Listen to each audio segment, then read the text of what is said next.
We will continue with the protein folding. In the cells, not all proteins fold into their native conformation on at their own, कि जितनी भी proteins cell के अंदर हैं या mammalian उसमें है, टिश्यूज़ में है या बॉडी में है, वो सारी की सारी जो है ना वो नेटिव कन्फर्मेशन में एट देयर ओन नहीं जा सकती. उनकी फ्री गिब्स एनर्जी किसी की ज़्यादा है, किसी की कम है.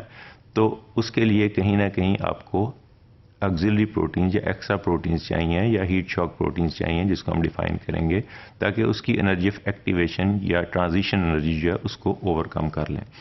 As the protein folds and refolds while it is searching for its native low energy state, it passes through many high energy conformations that slows down the process. कि जब भी ये एक नेटिव फॉर्म में जाने की एक प्रोटीन अनफोल्डेड प्रोटीन कोशिश करती है, तो इसको बहुत सारी जगह पे ऐसे बॉन्ड्स मिलते हैं, जिस तरह हाइड्रोफोबिक इंटरेक्शन बहुत सारे इकट्ठे आ गए, अमीनो एसिड्स या नेगेटिवली चार्ज इकट्ठे आ गए, तो वहाँ हाई एनर्जी जो है ना वो कन्फर्मेशंस मिलती हैं इसको. उसको ओवरकम करने के लिए ये उस प्रोसेस में से गुजरती हैं. तो उसको ओवरकम करने के लिए पर्टिकुलर ऑक्सिलरी प्रोटीन जो हम डिफाइन करेंगे, शेप्रॉन जिसे कहते हैं, वो रिक्वायर्ड होती हैं. These high energy conformations are called kinetic barriers. कि जब ये हाई एनर्जी कन्फर्मेशंस आ जाती हैं या बैरियर्स आ जाते हैं हाई एनर्जी के, उसको तोड़ना रिक्वायर्ड है उसकी प्रॉपर कन्फर्मेशन के लिए, उसकी प्रॉपर शेप के लिए, तो उनको हम काइनेटिक बैरियर्स कह देते हैं.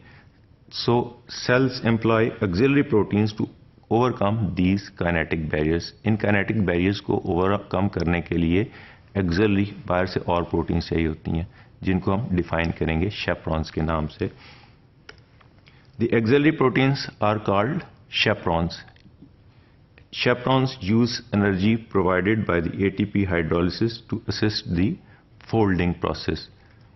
कि जो chaperones हैं, ये जब एनर्जी बैरियर आ गया तो उसको तोड़ने के लिए ATP रिक्वायर्ड है. ATP डायरेक्टली नहीं आता है, यहाँ वो chaperones ATP लेके आते हैं. अगर हम chaperones के वर्ड को हिस्टोरिकली डिफाइन करेंगे तो एंशियंट सिविलाइजेशन में भी जो यंग गर्ल्स थीं वो बाहर अकेली नहीं निकलती थीं, उनके साथ जो है ओल्ड एजड लेडीज़ होती थीं जो उनको गाइड करती थीं पब्लिकली जाने में. तो उन ओल्ड एजड लेडीज़ को और गाइड्स को शेप्रॉन्स कहते थे.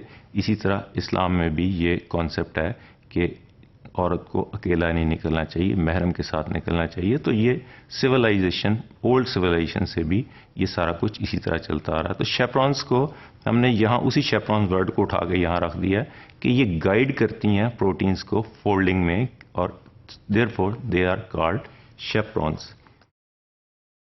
शेप्रॉन्स participate in the folding of over half of the mammalian proteins. जितनी भी मेमेलियन प्रोटीन्स हैं वो सारी की सारी खुद ही फोल्ड नहीं हो जाती. उनकी डेल्टा जी सारों की जो है वो थोड़ी सी नेगेटिव नहीं होती. तकरीबन हाफ के करीब जो है ना उनकी डेल्टा जी ज़्यादा होती है, उसमें काइनेटिक बैरियर्स ज़्यादा होते हैं. That's why they need chaperones. They prevent immature folding of nascent polypeptide and help the final native protein formation. कि ये जो इमेच्योर फोल्डिंग, जहाँ बहुत सारी ऐसे इंटरेक्शन आ गए जो डायरेक्टली आपस में जुड़ नहीं सकते, जिसमें काइनेटिक बैरियर्स आ गए, काइनेटिक एनर्जी ज़्यादा चाहिए, वहाँ पे जो है ना इसको रोकती भी हैं और इसको गाइड भी करती हैं to proper folding of the native protein. The HSP1, it is the HSP70, this is the heat shock protein 70 family of the chaperones bind short sequences of hydrophobic amino acids in newly synthesized polypeptide. हम briefly इसको describe करेंगे एक दो chaperones को जो कि required होती हैं.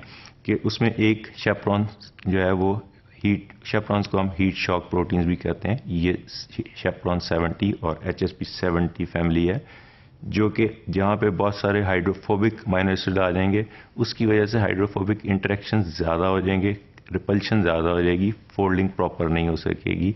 उसको प्रॉपरली फोल्ड करने के लिए, उस इंटरेक्शंस को तोड़ने के लिए जो है ये हीट शॉक प्रोटीन या chaperone 70 या HSP70 आएगी, जो ATP उसको जो रिक्वायर्ड है वो प्रोवाइड करेगी.